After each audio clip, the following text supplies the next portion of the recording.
السلام علیکم ورحمۃ اللہ دوستو اور ماما. وعلیکم السلام ورحمۃ اللہ دوستو اور Shahnawaz. Welcome to our channel. Be sure today we're going to be reading you an interesting book called واقعات شیریں. دوستو جیسا کہ آپ جانتے ہیں کہ ہم نے یہ کتاب واقعات شیریں شروع کی ہوئی ہے، اور آج ہم اس میں سے جو چھوٹی سی کہانی پڑھ کے سنائیں گے آپ کو اور ہمارے شاہنواز کو اور اپنے دوستوں کو. اس کا ٹائٹل ہے دعا میں درد. درد کہتے ہیں پین کو، تکلیف کو. ٹھیک ہے، تو دیکھتے ہیں اس میں کیا ہے. بسم اللہ الرحمن الرحیم. حضرت مسیح موعود علیہ الصلوۃ والسلام فرماتے ہیں کہ اصول دعا میں یہ بات ہے، اصول کہتے ہیں پرنسپل کو، جو بیسک پرنسپل ہے اس میں یہ بات ہے کہ جب تک انسان کو کسی کے حالات کے ساتھ پورا تعلق نہ ہو تب تک وہ رقت اور درد اور توجہ نہیں ہو سکتی، جو دعا کے واسطے ضروری ہے. پھر حضور آگے ایک کہانی سناتے ہیں کہ ایک صوفی کا ذکر ہے کہ وہ راستے میں جاتا تھا کہ ایک لڑکا اس کے سامنے گر پڑا اور اس کی ٹانگ ٹوٹ گئی.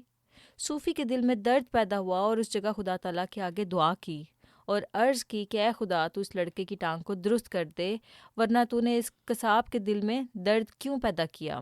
ملفوظات جلد نہم.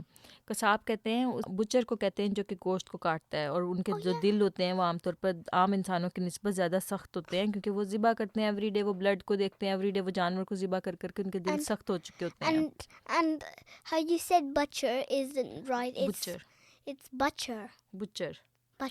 اچھا، تو حضور فرماتے ہیں کہ دعا کے لیے آپ کا ایک تعلق ہونا ضروری ہے، اور جب تک وہ تعلق نہیں ہوگا تب تک آپ کے دل میں نرمی نہیں پیدا ہوگی، اس میں سختی ہی رہے گی. تو ایسا جو دل ہوتا ہے جس کے اندر سختی ہو، اس کی مثال بھی قصاب کے دل کے جیسی ہی ہے. لیکن اگر جس انسان کے دل میں کسی انسان کے لیے درد محسوس ہو تو اس کا مطلب ہے کہ اس کے دل میں رحم ہے، اور اللہ تعالیٰ کو وہ رحم پسند ہے، اور اس رحم کی وجہ سے اللہ تعالیٰ دعائیں قبول کرتا ہے. تو ہمیشہ اس چیز کو یاد رکھیں کہ اپنے دل کو سختی سے بچائیں، اور سختی سے بچانے کا سب سے زیادہ بہتر طریقہ یہ ہے کہ اپنے دل میں رحم پیدا کریں مخلوق خدا کے لیے، ان کے ساتھ جتنا رحم ہو سکتا ہے اس کا سلوک کریں. ٹھیک ہے، اور اس کی وجہ سے اللہ تعالیٰ آپ سے محبت کرے گا اور آپ کی دعاؤں کو قبولیت عطا کرے گا.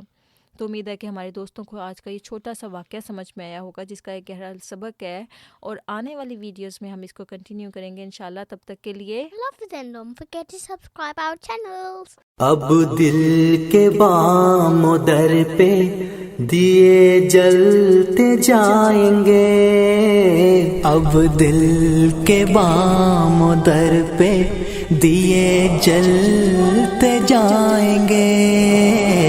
عہد وفا کیا ہے ہم اس کو نبھائیں گے، عہد وفا کیا ہے ہم اس کو نبھائیں گے.